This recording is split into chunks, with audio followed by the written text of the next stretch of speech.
നാട്ടുകാരെ, നിങ്ങൾക്കെല്ലാവർക്കും നമസ്കാരം. മെറിറ്റ് സെറിമണി എന്ന പേരിൽ സിറ്റഡലും വിശ്വഭാരതിയും കൂടി വിജയിച്ച കുട്ടികളെ അഭിനന്ദിക്കുന്നതിന് വേണ്ടിയിട്ടാണ് ഇത്തരത്തിലൊരു ചടങ്ങ് നടത്തിയത്. മനുഷ്യൻ ചുറ്റുവട്ടമുള്ള സമൂഹത്തിൻ്റെ അംഗീകാരത്തിൽ നിന്ന് ഊർജം ശേഖരിക്കുന്നവനാണ്.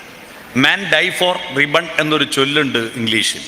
റിബൺ എന്ന് പറയുന്നത് അംഗീകാരത്തിൻ്റെ ഭാഗമായി പണ്ട് ഒരാളെ ആദരിക്കാനും അംഗീകരിക്കാനും വേണ്ടിയിട്ട് കഴുത്തിൽ കുത്തിക്കൊടുക്കുന്ന ഒരു റിബണിൻ്റെ പീസാണ്.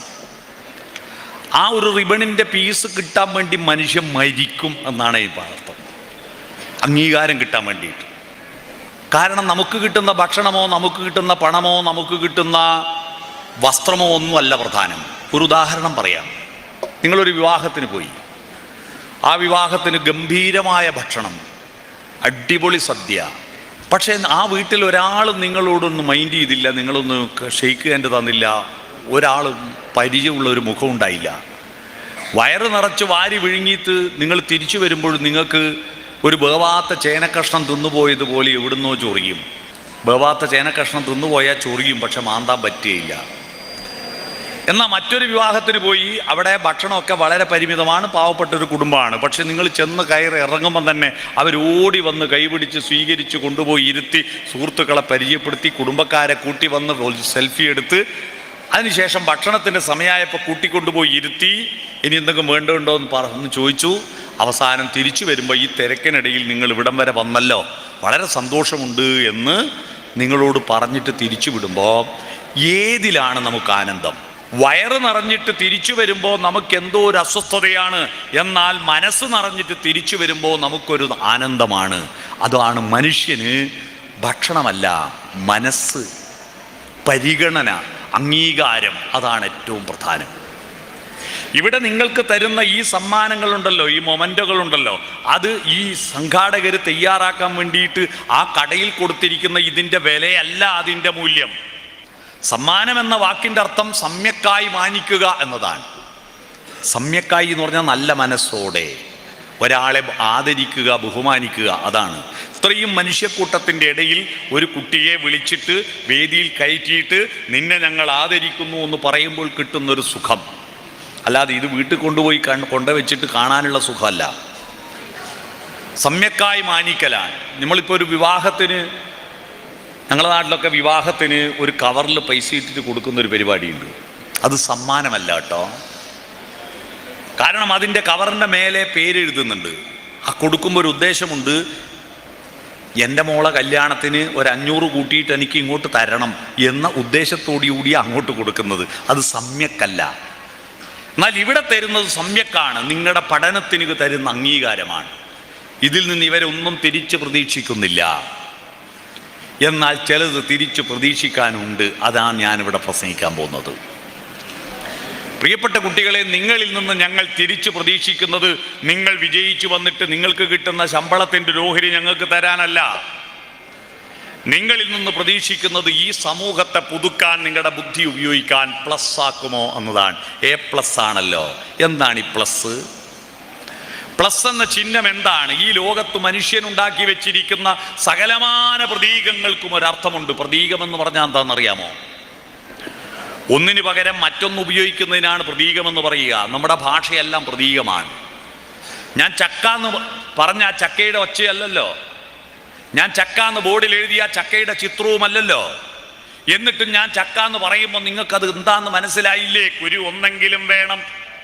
ഒന്നെങ്കിലും വേണം, മാറാതെ ഓരോ ചുളയിലും നടുക്ക് കുഞ്ഞ് വിളഞ്ഞീര് ചേർന്ന് വന്നാൽ ചക്കയാമെന്ന് നിങ്ങൾക്ക് മനസ്സിലായില്ലേ? എങ്ങനെ മനസ്സിലായി?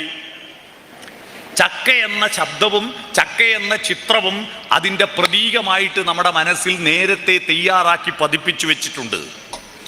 ഈ പ്രതീകങ്ങളാണ് ഭാഷ.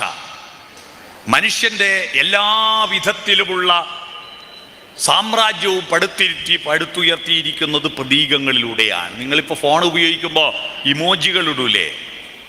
ചിരിക്കുന്നതിൻ്റെ, ഹൃദയത്തിൻ്റെ, സന്തോഷത്തിൻ്റെ, പ്രണയത്തിൻ്റെ ചിഹ്നങ്ങൾ നമ്മൾ അയക്കുന്നുണ്ടല്ലോ, അതൊക്കെ പ്രതീകങ്ങളാണ്. പ്രണയത്തിൻ്റെ ചിഹ്നമായിട്ട് ലവ് ചിഹ്നം നമ്മൾ ഇടുന്നില്ലേ? അതൊക്കെ പ്രതീകങ്ങളാണ്. അതുപോലുള്ള പ്രതീകമാണ് പ്ലസ് എന്ന് പറയുന്നത്. ഞാൻ സ്കൂളിൽ പഠിക്കുന്ന കാലത്ത് ലബോറട്ടറി എന്ന് പറയുന്ന ഒരു സംവിധാനം ഉണ്ടായിരുന്നില്ല. സ്കൂളുകളിൽ ലബോറട്ടറി ഉണ്ടായിരുന്നില്ല. കെമിസ്ട്രി എടുക്കുന്ന ടീച്ചർ വിരളാണ് ടെസ്റ്റ് ട്യൂബിൻ്റെ പ്രതീകം. ഇതൊരു ടെസ്റ്റ് ട്യൂബാണെന്ന് വിചാരിക്കുക. അതിൽ സൾഫ്യൂരിക് ആസിഡ് ഒഴിച്ചു എന്ന് വിചാരിക്കുക. അതിൽ പൊട്ടാസ്യം പെർമാംഗനേറ്റ് ഇട്ടു എന്ന് വിചാരിക്കുക. എന്ത് രാസമാറ്റം സംഭവിക്കുന്നു എന്ന് കാലക്കേടിന് എന്നോടാ ചോദിച്ചേ. എൻ്റെ വയറ്റുനിന്ന് സൾഫ്യൂരിക് ആസിഡ് ഒഴുകാൻ തുടങ്ങി. ഉത്തരം അറിയില്ല, വയറ്റുന്നൊരു പുകച്ചലുണ്ടാവുമല്ലോ. എന്നിട്ടും ഉത്തരം അറിയില്ലെങ്കിലും ഞാനൊരു ഉത്തരം പറഞ്ഞു. ആ ഉത്തരം പറഞ്ഞതിൻ്റെ പേരിൽ എന്നെ ക്ലാസ് ഒന്ന് പുറത്താക്കുക ചെയ്തത്. ഉത്തരം പറഞ്ഞിട്ട് തെറ്റിപ്പോയാൽ തെറ്റാന്ന് പറഞ്ഞാൽ പോരെ? ടീച്ചർക്ക് ക്ലാസ് ഒന്ന് പുറത്താക്കി കളഞ്ഞു. നാളെ അച്ഛനെയും കൂട്ടി വന്നാൽ മതി എന്ന് പറഞ്ഞു. ഞാൻ പറഞ്ഞ ഞാൻ ഉത്തരം പറഞ്ഞു എന്ന് വിചാരിക്കുക എന്നായിരുന്നു. എല്ലാം വിചാരിക്കണം. പിന്നെ അതും കൂടി അങ്ങ് വിചാരിച്ചാൽ പോരെ? എല്ലാം വിചാരിക്കണം. ഞാനിവിടെ പ്രസംഗിക്കുമ്പോൾ പ്രസംഗം കേൾക്കുന്നുണ്ട് എന്നൊന്നും വിചാരിക്കണ്ടേ? അവിടെ ഇരിക്കുന്ന കുട്ടികൾ അവർ ഈ ലോകത്തെ അല്ല, അവരേതോ ഒരു ലോകത്താണ്. കഴിഞ്ഞോ? ഞാൻ നിർത്തിത്തരാം. നിങ്ങൾ പറയുമ്പോൾ ഒച്ചത്ത് നിങ്ങൾ കേൾക്കാതിരിക്കാൻ ഞാൻ നിർത്തിത്തരാം. ഓക്കെ. പ്രതീകമാണ് നമ്മുടെ ലോകം. ആ പ്രതീകത്തിൽ ഒരു പ്രധാനപ്പെട്ട പ്രതീകമാണ് പ്ലസ്. അതിനെക്കുറിച്ചാണ് ഞാനിന്ന് പ്രസംഗിക്കുന്നത്. എന്താണ് എ പ്ലസ്? മനുഷ്യൻ്റെ അസ്തിത്വത്തിൻ്റെ വ്യക്തിത്വത്തിൻ്റെ പ്രതീകമാണ് പ്ലസ്. മറ്റ് പക്ഷിമൃഗാദികളിൽ നിന്നെല്ലാം വ്യത്യസ്തമായി മനുഷ്യൻ എന്താണ് പ്രത്യേകത? പക്ഷിമൃഗാദികൾക്ക് പ്ലസ് ഇല്ല. കൂട്ടണം, അല്ലേ? കൂട്ടണം. ഒന്നും കൂട്ടാറില്ല. മനുഷ്യർ ഈ ഭൂമിയിൽ ഉണ്ടാകുന്നതിന് 10 ലക്ഷം വർഷം മുമ്പ് ആനകൾ ഈ ഭൂമിയിൽ ഉണ്ടായിരുന്നു. 10 ലക്ഷം വർഷം മുമ്പ്. ആ 10 ലക്ഷം വർഷം മുമ്പ് ആനകൾ ഉണ്ടായിരുന്നു എന്നതിനെന്താ തെളിവ്? നിങ്ങളൊരു പഴയ മരക്കുറ്റി എടുത്തിട്ട് കാർബൺ ടെസ്റ്റ് നടത്തിയാൽ ആ മരം എത്ര വർഷം മുമ്പുള്ള മരമാണെന്ന് നമുക്ക് തെളിവ് കിട്ടും. ഒരു മനുഷ്യൻ്റെ അസ്ഥികൂടത്തിന് കാർബൺ ടെസ്റ്റ് നടത്തിയാൽ അത് എത്ര വർഷം മുമ്പ് മരിച്ച ആളെന്ന് തെളിവ് കിട്ടും. ആ കാർബൺ ടെസ്റ്റിലൂടെയാണ് 3 കോടി വർഷങ്ങൾക്ക് മുമ്പ് ഇവിടെ ദിനോസറുകൾ ഉണ്ടായിരുന്നു എന്ന് ഫോസിലുകൾ ഗവേഷണം നടത്തി കണ്ടെത്തിയത്. അങ്ങനെയാണ് 10 ലക്ഷം വർഷം മുമ്പുള്ള ആനകളുടെ അസ്ഥികൂടം കണ്ടെത്തിയിട്ടുണ്ട്. ആ 10 ലക്ഷം വർഷം മുമ്പ് ആനകൾ എങ്ങനെയാ ജീവിച്ചത്? അതേപോലെ തന്നെയാ 2024 ജീവിക്കുന്നത്. ഒരു പ്ലസും നടത്തിയിട്ടില്ല. ഒരു ട്രൗസർ ഉടുക്കാൻ അതിന് ഇതുവരെ കഴിഞ്ഞിട്ടില്ല. അന്നും ഇന്നും എന്നും ഒരുപോലെ ജീവിക്കുന്നു പക്ഷിമൃഗാദികൾ. ഒരു മാറ്റവുമില്ല. എന്നാ നമ്മളെത്ര മാറി? നമ്മുടെ ബാല്യവും എൻ്റെ എല്ലാം ബാല്യവും നിങ്ങളുടെ ബാല്യവും തമ്മിലുള്ള വ്യത്യാസം അത്രയാണ്. ഇവിടെ ഇരിക്കുന്ന കുറച്ച് പ്രായമുള്ള ആളുകളൊക്കെ ഉണ്ട്. അവരുടെ ബാല്യകാലത്ത് ഇതുപോലത്തെ അവസ്ഥയുണ്ടോ? ആലോചിക്കും. നല്ല ഭക്ഷണമുണ്ടോ? നല്ല വസ്ത്രമുണ്ടോ? എൻ്റെ ബാല്യം, എൻ്റെ നാട് കണ്ണൂർ ജില്ലയിൽ നിന്നും മാനന്തവാടിയിലേക്ക് പോകുമ്പോൾ പേരിയ ചുരത്തിൻ്റെ താഴ്വരയിലെ തൊടീക്കളം എന്ന ഗ്രാമമാണ് എൻ്റെ നാട്. ആ ഗ്രാമത്തിലെ കുട്ടികൾ സ്കൂളില്ലാത്ത ദിവസമല്ലേ സ്കൂൾ വിട്ട് വന്നാൽ ഷർട്ടിട്ട് നടക്കുന്ന ഒരു കുട്ടിയെ കാണാറില്ല. എല്ലാവരും ഒരു ട്രൗസർ ഉണ്ടാവും. ആ ട്രൗസറിന് കുടുക്കൊന്നും ഉണ്ടാവില്ല. ഇതിലെ വള്ളിയായിരിക്കും. ആ വള്ളിയുള്ള ട്രൗസറും കൊണ്ട് ഓടും. ആ ട്രൗസറിൻ്റെ പിൻഭാഗം ദ്വാരമായിരിക്കും. മിക്ക ട്രൗസറിൻ്റെ പിൻഭാഗത്ത് ദ്വാരമായിരിക്കും. അതിൻ്റെ കാരണം എന്താണെന്നറിയോ? ഇപ്പം നമ്മൾ ജീൻസ് വാങ്ങിയിട്ട് കീറുന്നു അല്ലേ? അന്ന് കീറിപ്പോകുന്നു. കാരണം പാളയിലിരുന്ന് വലിക്കല ഒരു കളി. കവുങ്ങിൻ്റെ പാളയില്ലേ? അപ്പോൾ ഈ പാളേൻ്റെ അടിയിൽ ചരൾ കുടുങ്ങിയിട്ട് പാള കീറും, ട്രൗസറും കീറും. പിന്നെ മറ്റൊന്ന്, അന്ന് വീഗാലാൻഡ് ഇല്ലല്ലോ. ഞങ്ങളുടെ വീഗാലാൻഡ് കശുമാവിൻ്റെ കൊമ്പില്ലേ? ആ കൊമ്പ് ചെരിഞ്ഞ കൊമ്പും ഇരുന്നിട്ട് ഇങ്ങനെ താഴോട്ട് വരും. അപ്പോൾ അതിൻ്റെ തൊലി അടർന്നു നിൽക്കുന്നത് കുടുങ്ങിയിട്ട് ട്രൗസർ കീറും. അപ്പോൾ വീട്ടിൽ ആരെങ്കിലും വന്നാൽ നമ്മളെ കാണാൻ വിളിച്ചാൽ സ്റ്റാൻഡിറ്റീസായിട്ടേ നിൽക്കൂ. ഈ ഓട്ട പൊത്തണ്ടേ? അങ്ങനത്തെ ട്രൗസറാ. നെഞ്ചുകൂടൽ അസ്ഥികൾ ഇങ്ങനെ എണ്ണിയെടുക്കാൻ പറ്റും. പക്ഷെ വയറ് വലിയതാട്ടോ. വലിയ വയറ്. ഇങ്ങനെ ഭക്ഷണം കഴിച്ചിട്ട് കുമ്പക്കുടലല്ല, ഗ്രഹണി എന്ന് പറഞ്ഞൊരു അസുഖമുണ്ടായിരുന്നു. ഇപ്പോൾ ആ അസുഖം ഇല്ല. ഗ്രഹണി അസുഖം ബാധിച്ചാൽ വലിയ വയറായിരിക്കും. ചുമരിന് കിണ്ണം ചാരി വെച്ച പോലത്തെ വയറ്. അന്ന് ഞങ്ങൾ ആദ്യം പഠിച്ച അക്കം 1, 2, 3, 4 എന്നല്ല, 11 ആദ്യം പഠിച്ചത്. കൈകൊണ്ടല്ല എഴുതുക, മൂക്കൊണ്ടാണ്. മൂക്കൊണ്ട് എങ്ങനെയാണ് അക്കം എഴുതുക? ഇന്നസെന്റ് പറഞ്ഞ പോലെ മൂക്കൊണ്ട് ഇച്ച, ഇഞ്ച, ഇഞ്ഞ, ഇട്ട, ഇന്ന, ഇപ്പ, ഉമ്മ എന്ന് വരക്കുന്നതാണോ? അല്ല. മൂക്കിൽ നിന്ന് എപ്പോഴും എല്ലാ കുട്ടികൾക്കും ജലദോഷമായിരിക്കും. മൂക്കിന്ന് 11 ഇറങ്ങി വരും. അതാണ് മൂക്കൊണ്ട 11 എഴുതുക. ആ 11 എന്ത് ചെയ്യും? നിങ്ങൾ ഇനി പറയുമ്പോൾ നിങ്ങൾക്ക് എന്നോട് ദേഷ്യം വരല്ലേ? ആ 11 ഞങ്ങൾ എന്താക്കും? കൈ കൊണ്ട് ഒരക്കൽ. ഇവിടെ ഉണ്ടാവും ഒച്ചു വലിഞ്ഞ പോലത്തെ ഒരു കല. ഇത് പറയുമ്പോൾ നമുക്ക് വല്ലാത്തൊരു കോട്ടം വരുന്നുണ്ടല്ലേ. നഖങ്ങളെല്ലാം കുഴിനഖം, പല്ലെല്ലാം കൊന്ത്രമ്പല്ല്, തലയിൽ മുഴുവൻ പേനായിട്ട് പുകയിലത്തണ്ട് പോലെ നടക്കുന്ന ആ കോലം കെട്ട കുട്ടികളായിരുന്നു ഞങ്ങളുടെയൊക്കെ ഗ്രാമത്തിൽ. ഇന്ന് ഒരു കുട്ടി അങ്ങനെ ഇല്ല. എല്ലാം നല്ല സുന്ദര കുട്ടപ്പന്മാരാ, സുന്ദരികളും സുന്ദരന്മാരും. എങ്ങനെയാ? എല്ലാം ബ്യൂട്ടി പാർലർ പോയിട്ടാ? അല്ല. നമ്മുടെ സംസ്കാരത്തിന്റെ ജീവിതത്തിന്റെ നിലവാരം പ്ലസ് ആയപ്പോഴാണ് നിങ്ങൾക്ക് സൗന്ദര്യമുണ്ടായതെന്ന് നിങ്ങൾക്കറിയണം. നിങ്ങൾക്ക് സൗന്ദര്യമുണ്ടായത് ഞങ്ങളൊക്കെ പഠിക്കുന്ന കാലത്തെ മാഷന്മാർ കാണുമ്പോൾ ഇല്ലേ, നാരിച്ച് പുളിച്ച് ബയസനും ബയസത്തിയായിട്ടുള്ള മാഷന്മാരും ടീച്ചർമാരുമാണ്. ഇന്നത്തെ സ്കൂളിലെ മാഷന്മാരും ടീച്ചർമാരിൽ നോക്കിയിട്ട് പിരിയാനാകുന്ന മാഷാണെങ്കിലും ഒരു മാട്രിമോണിയിൽ ഒന്ന് കൊടുത്താൽ 100 പ്രൊപ്പോസൽ വരും. അങ്ങനത്തെ സുന്ദരന്മാരും സുന്ദരികളുമാണ്. നമ്മുടെ ആന്തരികമായ സൗന്ദര്യവും ബാഹ്യമായ സൗന്ദര്യവും വളർന്നു. ആ വളർച്ചയുണ്ടാക്കിയത് നമ്മൾ പ്ലസ് ആക്കിയത് കൊണ്ടാണ്. നമ്മൾ അറിവിൻ്റെ കാര്യത്തിൽ പ്ലസ്സായി. നിങ്ങൾ നോക്കിയാട്ടെ കുട്ടികൾ, ഞങ്ങൾ SLCക്ക് പഠിക്കുന്ന കാലത്ത് 600-ൽ 360 മാർക്ക് കിട്ടിയാൽ ഫസ്റ്റ് ക്ലാസ് എന്നാണ് പറയുക. ഈ 360 എന്ന് പറഞ്ഞാൽ 60% കേട്ടോ. ഇന്ന് നിങ്ങൾ ആലോചിച്ച് നോക്കിയാട്ടെ, 60% ആർക്ക് വേണം?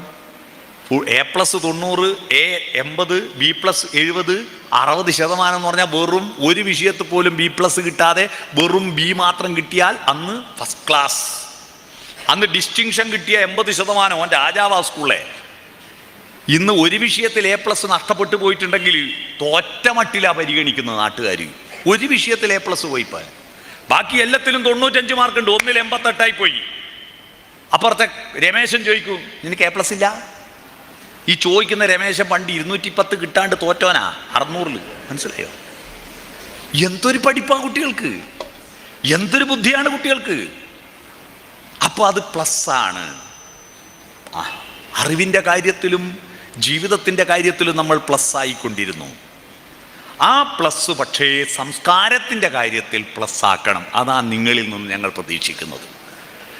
ആ സംസ്കാര കാര്യത്തിൽ പ്ലസ് ആക്കുന്നില്ലെങ്കിൽ നമ്മൾ അതിനെ കൊണ്ട് കാര്യമില്ല. ഓപ്പറേഷൻ എല്ലാം വിജയിക്കുന്നുണ്ട്, പക്ഷെ രോഗി മരിച്ചു പോകുന്നു എന്ന് പറഞ്ഞിട്ട് എന്തോ കാര്യമുണ്ടോ? നമ്മുടെ വിദ്യാലയങ്ങൾ വളരുന്നു, ദേവാലയങ്ങൾ വളരുന്നു, അതിനാനുപാതികമായി നമ്മുടെ നാട്ടിലെ സംസ്കാരം വളരുന്നുണ്ടോ? ഉണ്ടോ? എന്താ ഈ സംസ്കാരം എന്ന് പറയുന്നത്? വസ്ത്രമാണോ? മനോഹരമായ പെയിന്റ് അടിച്ച കെട്ടിടങ്ങളാണോ? നല്ല നല്ല റോഡുകളാണോ? നമ്മുടെ നെറ്റിക്ക് തൊട്ട ഭസ്മമാണോ? ചന്ദനമാണോ? നമ്മുടെ ഹെയർ സ്റ്റൈലാണോ? ഇതൊന്നുമല്ല സംസ്കാരം. സംസ്കാരം എന്ന് പറയുന്നത് മാനവിക ഭാവങ്ങളുടെ വളർച്ചയാണ്. സ്നേഹം വളരുന്നുണ്ടോ? നന്മ വളരുന്നുണ്ടോ? സഹാനുഭൂതി വളരുന്നുണ്ടോ? ഇതൊന്നും കരുണ വളരുന്നുണ്ടോ? മൂല്യബോധം വളരുന്നുണ്ടോ? ഒന്നും വളരുന്നില്ല. അതൊക്കെ തളരുകയും എന്നാൽ അറിവ് വളരുകയും ചെയ്യുന്നു. അപ്പൊ എവിടെയോ ഒരു കുഴപ്പമില്ലേ? അറിവ് വളരുന്നതിന് ആനുപാതികമായി നാടിൻ്റെ നന്മ വളരണ്ടേ? മനുഷ്യപ്പറ്റി വളരണ്ടേ? ഉത്സവങ്ങളും പ്രാർത്ഥനകളും ദൈവവിശ്വാസവും വളരുന്നു. അതിന് തക്കതായിട്ട് കരുണ വളരുന്നുണ്ടോ? കരുണയല്ലേ ദൈവം? മണ്ണിലും വിണ്ണിലും തൂണിലും തുരുമ്പിലും ദൈവമിരിക്കുന്നു, അവൻ കരുണാമയനായി കാവൽ വിളക്കായി കരളിലിരിക്കുന്നു. കരുണാരൂപത്തിലാണ് ദൈവം. ദൈവത്തെ അതുകൊണ്ടാ കരുണാകരാ എന്ന് വിളിക്കുന്നത്. പക്ഷെ പ്രാർത്ഥന കൂടുന്നു, കരുണ കുറയുന്നു. എന്തുകൊണ്ടാണ്? അന്നത്തിന് പഞ്ഞമില്ല, സ്വർണത്തിന് പഞ്ഞമില്ല. ഉണ്ടോ? ഭക്ഷണത്തിനും പഞ്ഞമില്ല, സ്വർണത്തിനും. മന്നിതിൽ കരുണയ്ക്കാണ് പഞ്ഞം. കരുണയ്ക്ക് പഞ്ഞം. പഞ്ഞം എന്ന് പറഞ്ഞാൽ ദാരിദ്ര്യം. ഈ ഒരവസ്ഥ ഉണ്ടാകാതെ മാറ്റാൻ എന്തു ചെയ്യാൻ പറ്റും മക്കളെ? നിങ്ങൾ കണ്ടെത്തണം വഴി. ഞാനൊന്നും പറഞ്ഞു തരുന്നില്ല. നിങ്ങളുടെ ബുദ്ധി എന്നേക്കാൾ ബുദ്ധി നിങ്ങൾക്കുണ്ടെന്ന് എനിക്കറിയാം. എൻ്റെ മകൻ ഇപ്പോൾ +2 കഴിഞ്ഞവനാണ്. അവനെ ഞാൻ അത്ഭുതത്തോടെയാണ് നോക്കിക്കാണൽ. അവൻ എന്തൊക്കെയാ പറയുന്നറിയോ? അവൻ ചില പുസ്തകങ്ങൾ സെലക്ട് ചെയ്തിട്ട് എനിക്ക് തരുമ്പോൾ ഞാൻ ഞെട്ടിപ്പോവും. ഇന്നിപ്പോൾ ഞാൻ ഇന്നലെ വീട്ടിൽ നിന്ന് പുറപ്പെടുമ്പോൾ എനിക്കൊരു പുസ്തകം തന്നു. ഞാൻ ഇന്നലെ രാത്രിയിൽ അത് വായിച്ചിട്ട് എനിക്ക് ഉറങ്ങാൻ പറ്റുന്നില്ല, കയ്യിൽ നിന്ന് താഴെ വെക്കാൻ തോന്നുന്നില്ല. ഇവനെങ്ങനെ സെലക്ട് ചെയ്തു എന്ന് ഞാൻ അത്ഭുതപ്പെട്ടു പോയി. ഞാൻ അത്ഭുതത്തോടെയാണ് എൻ്റെ മകനെ ഞാൻ നോക്കിക്കാണുന്നത്. എന്തെല്ലാം കുട്ടികൾ വായിക്കുന്നത്, എന്തെല്ലാം അന്വേഷിക്കുന്നത്. അതുകൊണ്ട് ഞങ്ങളെക്കാൾ നിങ്ങൾക്ക് വിവരമുണ്ട്. ആ വിവരം ഉപയോഗിച്ചിട്ട് നിങ്ങൾ എന്താ വേണ്ടത്? നല്ലൊരു ജോലി സമ്പാദിച്ച് നല്ലൊരു കെട്ടിടമെടുത്ത് വീടെടുത്ത് നല്ലൊരു കാറും വാങ്ങി പിന്നെ സുഖം ആ കാറിൽ അങ്ങ് പോവുക, വീട്ടിലങ്ങ് കിടന്നുറങ്ങുക, ഉണ്ണുക, ഉറങ്ങുക, ഉണ്ണി ഉണ്ടാക്കുക, വിസർജിക്കുക. ഈ പണി മാത്രം എടുക്കാനാ. പിന്നെ എന്തിനടോ ഈ A+ വാങ്ങുന്നു? എന്തിന് നിങ്ങൾക്ക് ബുദ്ധി? എന്തിനറിവ്? പക്ഷിമൃഗാദികളെല്ലാം ഉണ്ണുന്നുണ്ട്, ഉറങ്ങുന്നുണ്ട്, ഉണ്ണി ഉണ്ടാക്കുന്നുണ്ട്, വിസർജിക്കുന്നുണ്ട്. ഈ പണിയെടുക്കാനല്ല അറിവ്. മനുഷ്യൻ പ്ലസ് ആവണം. പുതിയ പുതിയ അന്വേഷണങ്ങൾ നടത്തിയിട്ട് വളർന്ന് വരണം. അതിനുവേണ്ടി നിങ്ങൾ എങ്ങനെയാണ് ഈ പ്ലസിനെ ചെയ്യേണ്ടത്? ഈ പ്ലസ് എന്ന ചിഹ്നം എന്താണ്? നമ്മുടെ ശരീരം നിങ്ങളുടെ സ്കൂളിൽ ചേർക്കുമ്പോൾ നിങ്ങളുടെ തൂക്കം നോക്കാറുണ്ടോ? നിങ്ങളുടെ നീളം നോക്കാറുണ്ടോ? എന്നിട്ട് നിങ്ങൾക്ക് ഇപ്പം TC തരുമല്ലോ. TC തരുമ്പോൾ 8ാം ക്ലാസ്സിൽ ചേർക്കുമ്പോൾ ഇവൻ്റെ തൂക്കം 55 കിലോ. ഇതാ ഇവിടുന്ന് TC വാങ്ങുമ്പോൾ തൂക്കം 64,300. അപ്പോ 9,300 തൂക്കം പ്ലസ് ആയിട്ടുണ്ട് എന്ന് ആരെങ്കിലും സർട്ടിഫിക്കറ്റ് തരാറുണ്ടോ? ഇല്ല. ശരീരമല്ല നീളമല്ല, വീതിയല്ല, അതൊന്നുമല്ല നിങ്ങൾക്ക് പ്ലസ് ആവേണ്ടത്. നിങ്ങൾക്ക് പ്ലസ് ആവേണ്ടത് എന്താണ്? നിങ്ങൾക്ക് പ്ലസ് ആവേണ്ടത് മഹാത്മാഗാന്ധിയെ ശരീരം നോക്കിയിട്ടാണോ ഇന്ത്യയുടെ രാഷ്ട്രപിതാവാക്കിയത്? അല്ലല്ലോ. എന്തുകൊണ്ടാ? അദ്ദേഹം മോഹൻദാസ് കരംചന്ദ് ഗാന്ധിയാണ്. എന്താണ് കരംചന്ദ് ഗാന്ധി? കർമ്മചന്ദ്ര ഗാന്ധിയാണ്, കർമ്മചിന്ത ഗാന്ധിയാണ്. ഗാന്ധി മഹാത്മാവായത്, അദ്ദേഹം പ്ലസ് ആയത്, ഇന്ത്യയിൽ ഏറ്റവും കൂടുതൽ A+ നേടിയവൻ മഹാത്മാഗാന്ധിയാണ്. അദ്ദേഹത്തിന് ഒരു പരീക്ഷക്കും റാങ്ക് കിട്ടിയിട്ടില്ല, ഒരു പരീക്ഷക്കും A+ കിട്ടിയിട്ടില്ല. പക്ഷേ അദ്ദേഹം കർമ്മം X ആക്സിസ്, ചിന്ത Y ആക്സിസ്, കർമ്മവും ചിന്തയും രേഖപ്പെടുത്തുന്ന ഗ്രാഫാണ് കർമ്മം X ആക്സിസിലും ചിന്ത Y ആക്സിസിലും. അപ്പോൾ കർമ്മവും ചിന്തയും ഇങ്ങനെയും ചേർക്കുമ്പോൾ അതല്ലേ പ്ലസ്? പ്ലസിന്റെ അർത്ഥം മനസ്സിലായോ? കർമ്മവും ചിന്തയും പ്രവൃത്തിയും ചിന്തകളും ചാലിച്ചു ചേർക്കുമ്പോഴാണ് നിങ്ങൾ പ്ലസ് ആവുക. നിങ്ങൾ പ്ലസ് ആവുക. പ്രവൃത്തി വർദ്ധിക്കുന്നു, ചിന്തയില്ലെങ്കിൽ കാര്യമില്ല. ചിന്ത മാത്രം വർദ്ധിക്കുന്നു, പ്രവൃത്തിയില്ലെങ്കിൽ കാര്യമില്ല. ഇന്ത്യ രാജ്യം തകർന്നു പോയത് എന്തുകൊണ്ടാണെന്നറിയോ? ഇതിനെ പ്ലസ് ആക്കാൻ പറ്റാഞ്ഞിട്ടാ. നമ്മുടെ രാജ്യം നിങ്ങൾ ആലോചിച്ച് നോക്കട്ടെ. ലോകത്ത് ഏറ്റവും കൂടുതൽ ബുദ്ധിമാന്മാരുള്ള രാജ്യം ഈ നമ്മൾ കിഴക്കൻ രാജ്യം. അന്ന് ഇന്ത്യ എന്നുള്ള പേരൊന്നും ഇല്ല കേട്ടോ. ഇംഗ്ലീഷിലൊരു ചൊല്ലുണ്ട്, വിസ്ഡം എറൈസ് ഫ്രം ഈസ്റ്റ്. വിവേകം കിഴക്ക് നിന്നാണ് ഉദിക്കുന്നത്. അന്ന് കിഴക്കെന്ന് പറയുന്നത് നമ്മളാണ്, പൗരസ്ത്യന്മാരാണ്. നമ്മളെ അങ്ങനെ പറ്റി പറയാൻ എന്താ കാരണം? പറയാനുള്ള കാരണം 1.5 ലക്ഷം ശ്ലോകങ്ങളുള്ള മഹാഭാരതം എന്ന കൃതി, 10,000-കണക്കിന് കഥാപാത്രങ്ങൾ, ഒന്നും പരസ്പരം കൂട്ടിമുട്ടാതെ എഴുതി തയ്യാറാക്കി വെച്ചില്ലേ? എന്തെല്ലാം ധാർമ്മിക സമസ്യകൾ അതിൽ. രാമായണം എന്ന കാവ്യം, മഹാഭാഗവതം, എത്രയെത്ര പുരാണങ്ങൾ, ഉപനിഷത്തുകൾ, വേദങ്ങൾ, വേദാന്തങ്ങളൊക്കെ ഇന്ത്യയിൽ ഉണ്ടായിരുന്നു ഇല്ലേ? ഉണ്ടായിരുന്നു. പിന്നെ നമ്മുടെ പുതിയ മരുന്നുകളുണ്ടല്ലോ, ഇംഗ്ലീഷ് മരുന്ന് എന്ന് പറയുന്ന ഇംഗ്ലീഷ് മരുന്ന്, മെഡിക്കൽ ഷാപ്പിൽ നിന്ന് വാങ്ങുന്ന മരുന്നില്ലേ? ആ മരുന്നുകളൊക്കെ എപ്പോൾ ഉണ്ടായേ? ആ മരുന്നുകൾ ഉണ്ടായത് രാസപദാർത്ഥങ്ങളെ ലിസ്റ്റ് ചെയ്തിട്ട് അതിൻ്റെ പ്രത്യേകതകൾ പരീക്ഷണ ലാബോറട്ടറികളിൽ കണ്ടെത്തി അതിനെ സൂക്ഷ്മ നിരീക്ഷണം നടത്തി ടെസ്റ്റ് ട്യൂബും മൈക്രോസ്കോപ്പും ഫണലും ഒക്കെ ഉപയോഗിക്കാൻ തുടങ്ങി. മെൻഡലിയഫിൻ്റെ പട്ടികയുണ്ടാക്കി 104 മൂലകങ്ങളെ കണ്ടെത്തിയതിന് ശേഷം ഓരോ മൂലകത്തിൻ്റെയും അസഡിക്കാണോ ആൽക്കലിയാണോ എന്നൊക്കെ കണ്ടെത്തിയിട്ട് ആ മരുന്നുകളെ മിക്സ് ചെയ്തിട്ട് അതിൻ്റെ രാസത്വരക ശക്തി കണ്ടെത്തിയിട്ട് അത് വെളുത്ത എലികളിൽ ലേപനം ചെയ്തിട്ടും ഇഞ്ചക്ട് ചെയ്തിട്ടും അതിൻ്റെ സൈഡ് എഫക്റ്റ് മനസ്സിലാക്കിയിട്ടാണ് നമ്മൾ ഓരോ മരുന്നും കണ്ടുപിടിച്ചത്. ആ മരുന്ന് കണ്ടുപിടിച്ച അടുത്ത കാലത്താ. എന്നാൽ മെൻഡലിയഫിൻ്റെ പട്ടികയും മൈക്രോസ്കോപ്പും ഈ ഓക്സിജൻ എന്താ ഹൈഡ്രജൻ എന്താ എന്ന തിരിച്ചറിവ് ഉണ്ടാകുന്നതിന് 1000 കൊല്ലം മുമ്പ് നമ്മുടെ നാട്ടിലെ ചെടികളുടെ ഇലയും പൂവും തണ്ടും വേരും കായും ചവച്ചരച്ച് നോക്കിയിട്ട്, ഇതായിരുന്നു അന്നത്തെ ലബോറട്ടറി, വായിലിട്ട് ചവച്ചരച്ച് നോക്കിയിട്ട് ഇത് അമ്ല ഗുണമാണോ ക്ഷാരഗുണമാണോ എന്ന് കണ്ടെത്തിയിട്ട് അത് വാദത്തിന് പറ്റുമോ, പിത്തത്തിന് പറ്റുമോ, കഫത്തിന് പറ്റുമോ എന്ന് കണ്ടെത്തിയിട്ട് 1000-കണക്കിന് കഷായങ്ങളും അരിഷ്ടങ്ങളും ഗുളികകളും തൈലങ്ങളും ഉണ്ടാക്കി വെച്ച ചരകനും സുശ്രുതനും സഞ്ജീവിനിയും. എന്തൊരു ബുദ്ധിമാന്മാരാവര്, നിങ്ങൾ ആലോചിച്ച് നോക്കൂ. അതൊക്കെ പോട്ടെ, സ്കാനിങ് വിഷയം വന്നിട്ട് വരുത്തൊന്നും കാലമായിട്ടില്ലല്ലോ. സ്കാനിങ് വിഷയം വന്നതിന് ശേഷമാണ് ഗർഭസ്ഥ ശിശുവിന് എപ്പോഴാണും പെണ്ണും വേർതിരിയുക, എപ്പോൾ കയ്യും കാലും വളരുക, എപ്പോഴാ നഖം, എപ്പോഴാ മുടി, എപ്പോഴാണ് കണ്ണ്, എപ്പോഴാ കാത് എന്ന് കൃത്യമായിട്ട് ഇപ്പം നമുക്കറിയാം. എന്നാൽ സ്കാനിങ് അല്ല കണ്ടെത്തുന്നതിന് മുമ്പ് എഴുതിയ രാമായണത്തിൽ ഇത് പറയുന്നുണ്ട്. രാമായണം വായിച്ചിട്ടില്ലേ?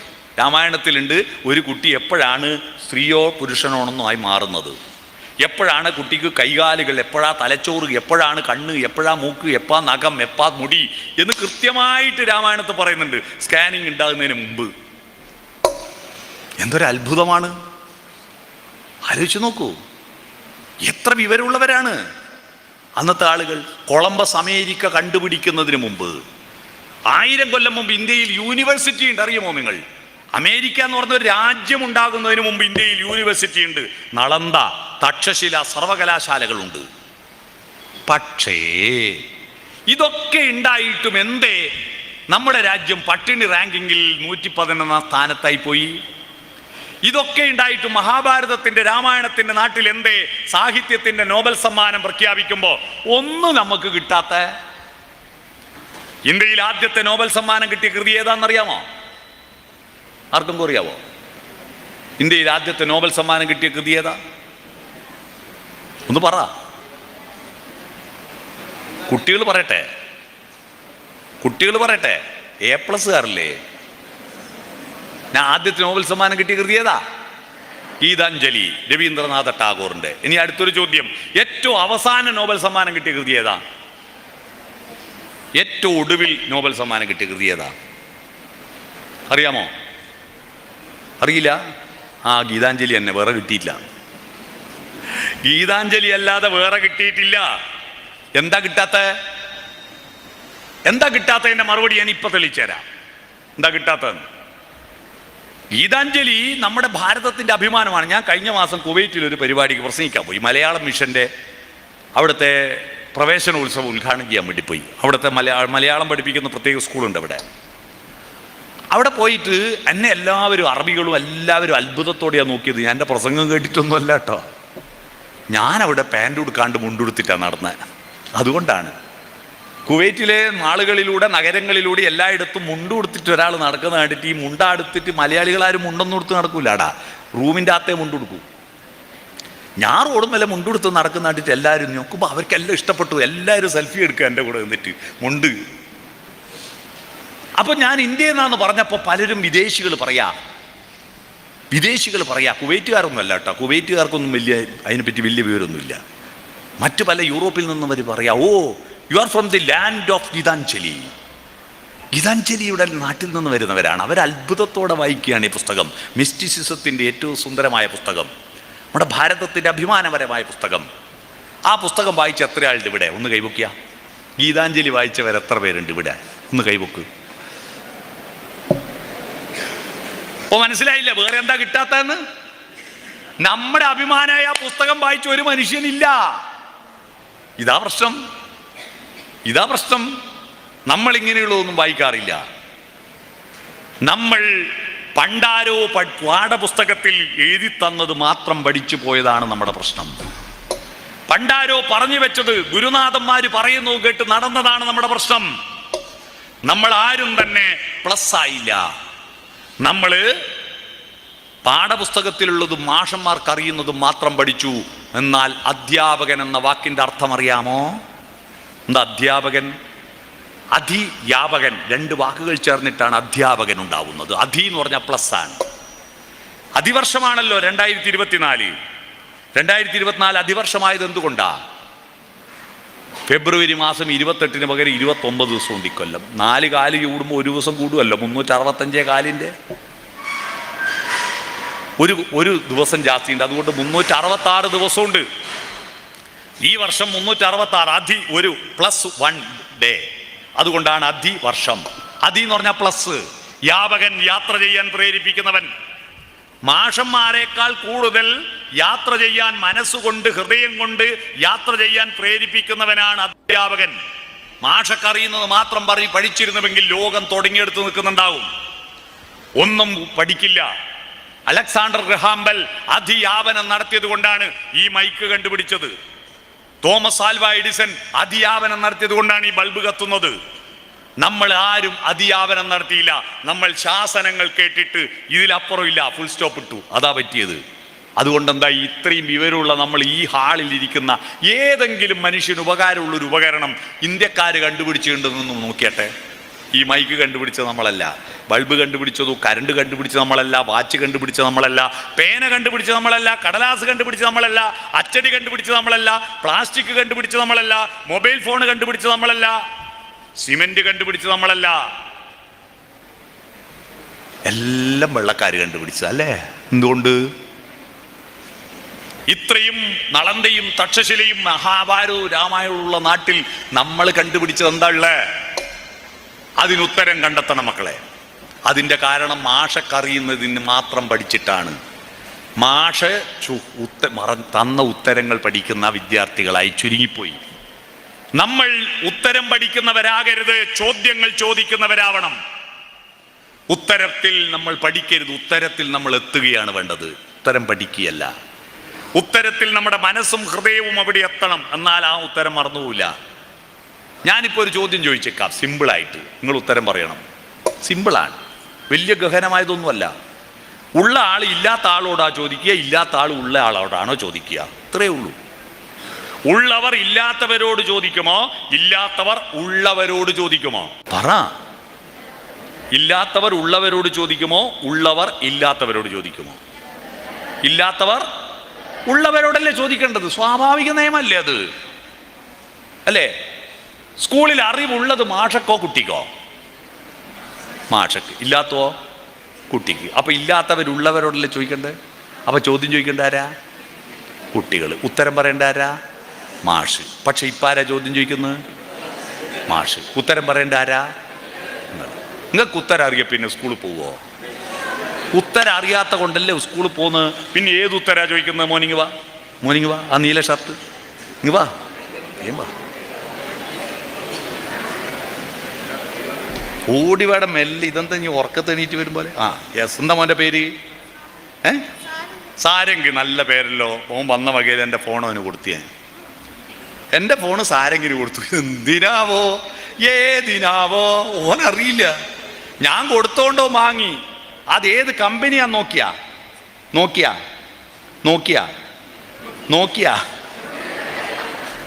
ഞാൻ കൊടുത്തുകൊണ്ട് വാങ്ങി.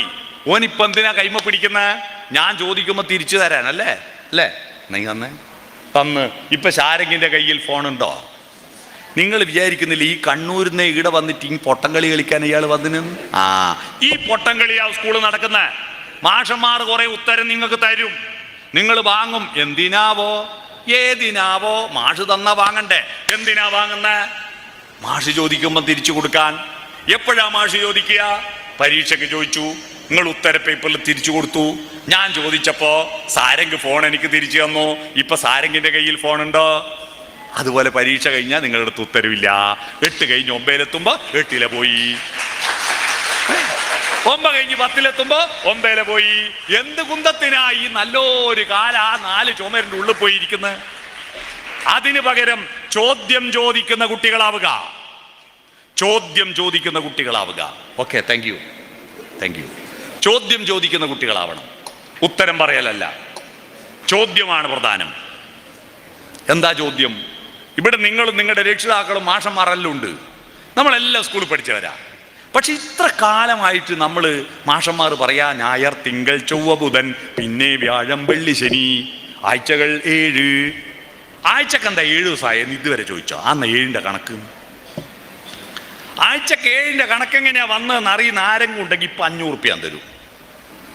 ആഴ്ചക്ക് എങ്ങനെ 7 ദിവസമായി? ആർക്കും അറിയാവോ? അറിയണമെങ്കിൽ ചോദിക്കണ്ടേ? ആരോടും അന്വേഷിച്ചോ? പോട്ടെ, അത് വിട്. മണിക്കൂറിന് എങ്ങനെയാ 60 മിനിറ്റായേ? അന്ന് 60ന്റെ കണക്ക്, അന്ന് 50 100 ആവേണ്ട 60 ഈ 60ന്റെ കണക്ക് എന്തൊരു കൺഫ്യൂഷൻ ആണെന്നറിയോ? ഒരു സ്ഥലത്തേക്ക് ഒരാൾ കാർ ഓടിച്ച് പോവുക, അങ്ങോട്ട് പോകാൻ 1.5 മണിക്കൂർ എടുത്തു. അതേ ദൂരം അതേ സ്പീഡിൽ ഇങ്ങോട്ട് വരാൻ 90 മിനിറ്റ് കൊണ്ടെത്തി. എന്തുകൊണ്ടാ? അങ്ങോട്ട് പോകാൻ 1.5 മണിക്കൂർ എടുത്തു, ഇങ്ങോട്ട് 90 മിനിറ്റ് കൊണ്ടെത്തി. എന്തുകൊണ്ടാ? രണ്ടും ഒന്നാണ് അല്ലേ? പക്ഷെ പെട്ടെന്ന് കൺഫ്യൂഷൻ. 1.5 മണിക്കൂറും 90 അല്ലേ? ഇപ്പൊ സമയം 11:67. ഇപ്പൊ സമയം 11:67. എത്രയാ? 12:07. ഇതിന്റെ കൺഫ്യൂഷൻ വരാൻ 60ന്റെ കണക്കായതുകൊണ്ടാ. നമ്മളെ മനസ്സിൽ ഈ സെറ്റ് ചെയ്തിരിക്കുന്നത് 10 100ന്റെ കണക്കാ. 10, 100, 1000ന്റെ കണക്കാ. അപ്പൊ 60ന്റെ കണക്കുമായിട്ട് നമുക്കൊരു പൊരുത്തമില്ല. നമ്മുടെ മെട്രോളജി 10ന്റെ ഗുണിതാണ്. അപ്പൊ എന്തുകൊണ്ട് 60ആയി? പോട്ടെ, അത് വിട്. ഒരു ദിവസത്തിന് 24 മണിക്കൂറാ. അതിന്റെ കാരണം അറിയാവോ? 24ന്റെ കണക്ക് എങ്ങനെയാ വന്നതെന്ന് അറിയാവോ? ആ കണക്ക് ഞാൻ നിങ്ങൾക്ക് പറഞ്ഞു തരണമെങ്കിൽ 3 മണിക്കൂർ എടുക്കും.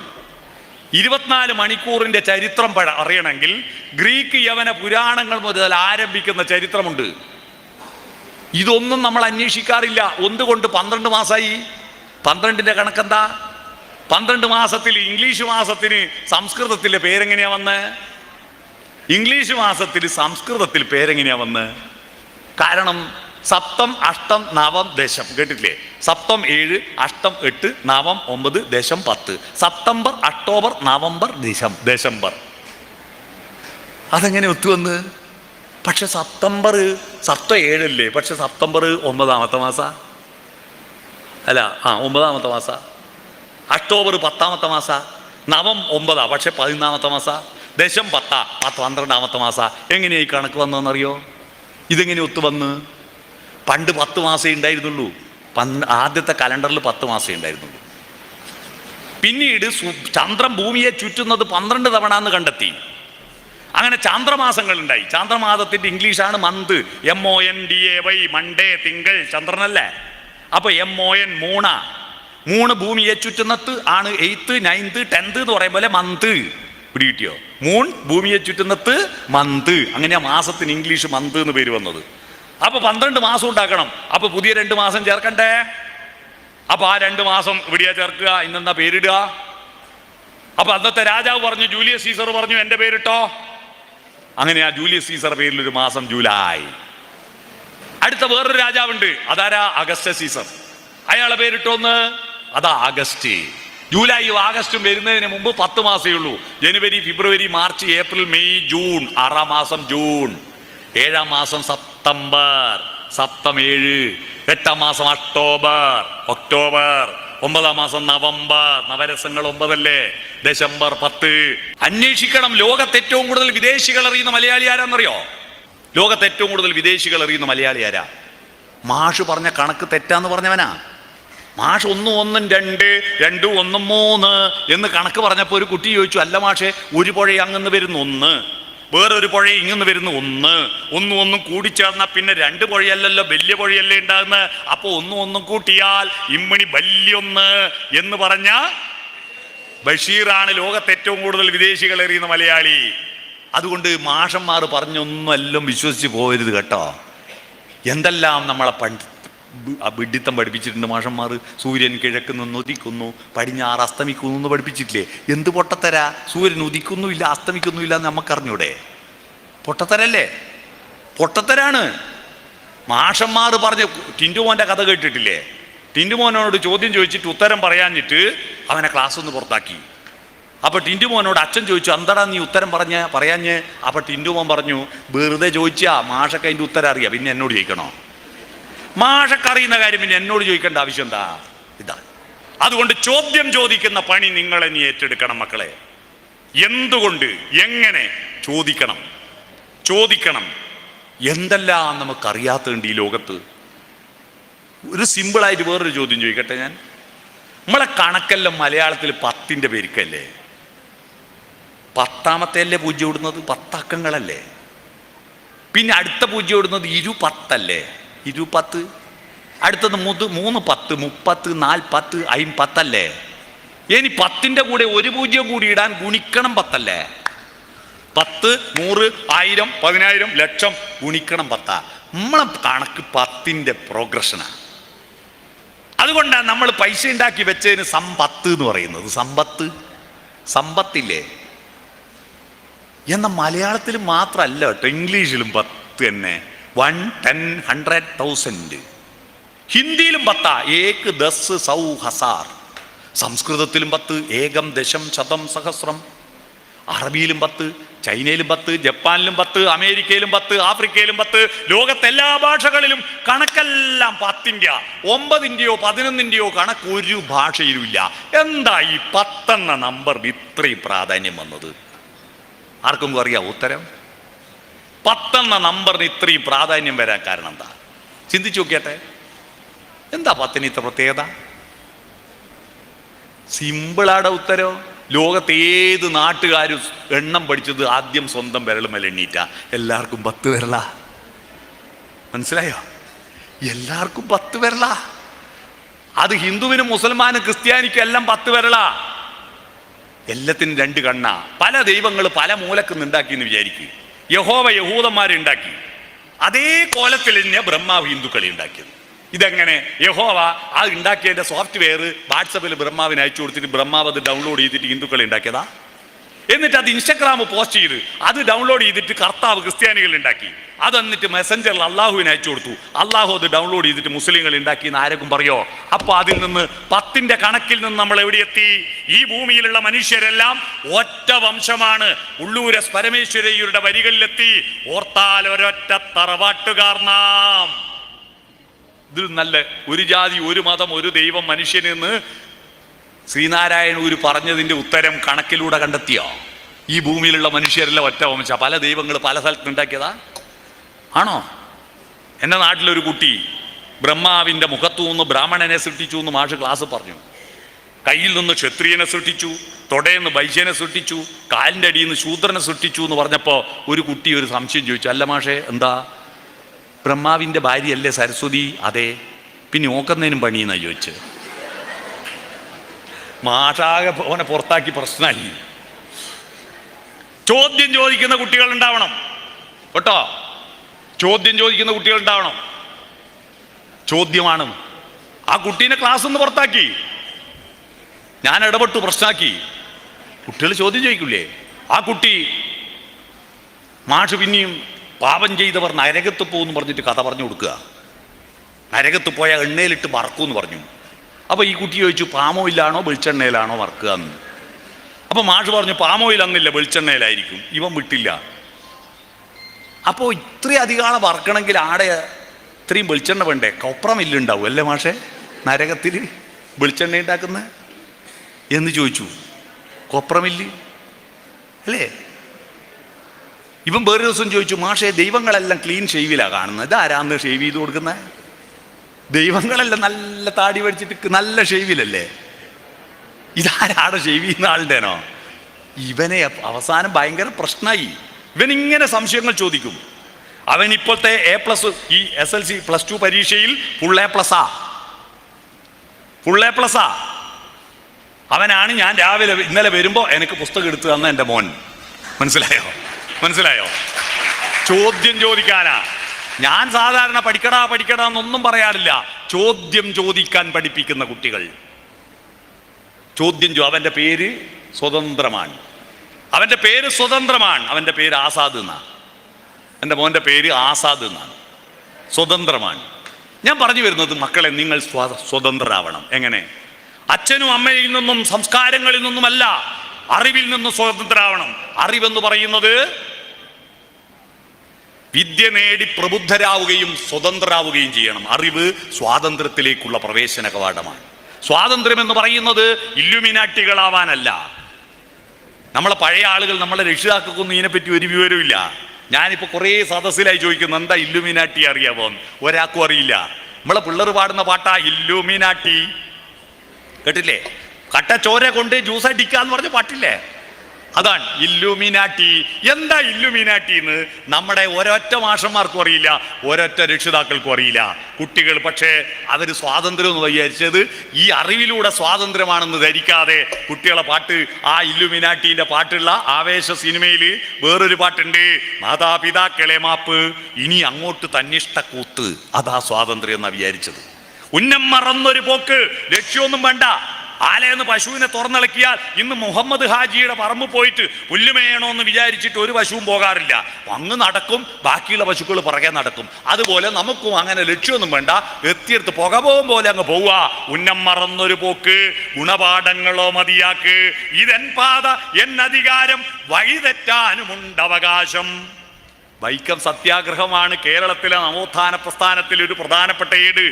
എന്തിനായിരുന്നു? വഴി നടക്കാൻ അവകാശത്തിന് വേണ്ടി സമരം ചെയ്ത ഈ നാട്ടിൽ ഇപ്പൊ കുട്ടികൾ പാട്ടുപാടി തുള്ളുക, വഴി തെറ്റാനുമുണ്ട് അവകാശം. ഇതെൻ പാത എൻ അധികാരം കാട്ടു തോന്നിയാസം തനി നിറമണ് തനിയണ നെഞ്ചേ കാട്ടു തോന്നിയാസം. തോന്നിയാസം കാണിക്കുമെന്ന് പറഞ്ഞിട്ടൊരു പാട്ട് കേട്ടിട്ടില്ലേ ആവേശത്തിൽ? ആ പാട്ട് എഴുതിയാളെ കുറ്റപ്പെടുത്തണ്ട, പുതിയ തലമുറയുടെ ട്രെൻഡാണ്. ആ ട്രെൻഡിലേക്ക് നിങ്ങൾ വീണു പോകരുത്. നിങ്ങൾ സ്വതന്ത്രരാവുന്നത് അറിവിലൂടെ ആയിരിക്കണം, പുതിയ പുതിയ ചിന്തകളിലൂടെ ആയിരിക്കണം. നിങ്ങൾ പുതിയത് കണ്ടെത്തൂ, പുതിയത് അന്വേഷിക്കൂ, ആഴത്തിലിറങ്ങൂ. പരന്ന വായന മാത്രം പോരാ, ആഴത്തിലുള്ള ചിന്ത വേണം. അപ്പോഴാണ് പ്ലസ്. പരന്ന വായന ഇങ്ങനെയാണ്, ഇങ്ങനെ വരച്ചാൽ പ്ലസ് അല്ല മൈനസാ. പ്ലസ് ആവണമെങ്കിൽ ആഴത്തിലുള്ള ചിന്ത വേണം. പക്ഷെ ചിന്തക്കാണോ, ചിന്താന്ന് എഴുതിയതിൻ്റെ വള്ളി എടുത്തിട്ട് അപ്പുറത്തെ അക്ഷരത്തിന് മാറ്റിയിട്ടതിനാണോ നിങ്ങൾ പ്രാധാന്യം കൊടുക്കുന്നത്? നിങ്ങൾ നോക്കൂ, കേരളത്തിലെ യുവത്വം ഏറ്റവും കൂടുതൽ യുവത്വത്തെ ആകർഷിക്കാൻ വേണ്ടിയിട്ടാണല്ലോ മാളുകളും കച്ചവട സ്ഥാപനം ഉദ്ഘാടനം ചെയ്യുവാൻ പ്രഗത്ഭരെ വിളിക്കും. പണ്ട് മന്ത്രിമാരെ വിളിക്കും, MLA-മാരെ വിളിക്കും, പിന്നീട് പാണക്കാട്ടെ തങ്ങളെ വിളിക്കും, പിന്നീടോ മമ്മൂട്ടീനെ വിളിക്കും, മോഹൻലാലിനെ വിളിക്കും. എന്നാൽ ഇപ്പം എല്ലാവരും വിളിക്കുന്നത് ഒരു പെണ്ണിനെയാണ്. ആ പെണ്ണിനെ വിളിക്കാൻ കാരണം അവളുടെ മുഖം കൊണ്ടല്ല, ചിന്തേൻ്റെ വള്ളി മാറ്റിയതാണ് എല്ലാവരും ഫോക്കസ് ചെയ്യുന്നത്. ചെറുപ്പക്കാരെല്ലാം ഇപ്പം റീലെടുത്തിട്ട് ഹണി റോസിൻ്റെ വള്ളി മാറ്റിയ ചിന്തയും നോക്കി നടക്കുക അല്ലേ? എന്തുകൊണ്ട്? നമ്മൾ വെറും സങ്കുചിതരായി പോകുന്നു, നമ്മൾ ഈ ശരീര കേന്ദ്രീകൃതമാകുന്നു. എന്തുകൊണ്ടാണെന്നറിയോ?